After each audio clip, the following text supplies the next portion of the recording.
as we celebrate those that made us who we are, as we appreciate those that still continue to make our country proud, we join you as the Gauteng Provincial Government, not only to welcome you here, but to thank you for choosing our province and for honoring our educators. Our argument, Minister, is very simple.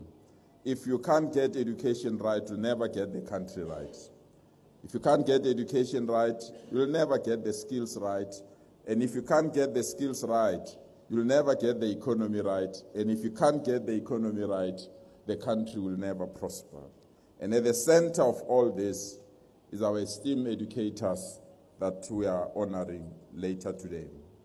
Over the years, the progressive discourse has been clear in our country that we'll never grow tired of reminding all of us that education is a great equalizer. In the main, especially the theme of these awards this year of empowering educators, strengthening their resilience, but most importantly, building sustainability. We come here to say, well done, educators.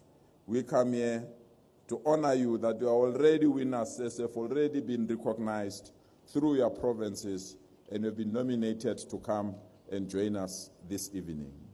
Like all of us, the only thing we can say, we are proud of you. Keep up the good work and don't get tired, because in the ultimate end, there's no country without educators.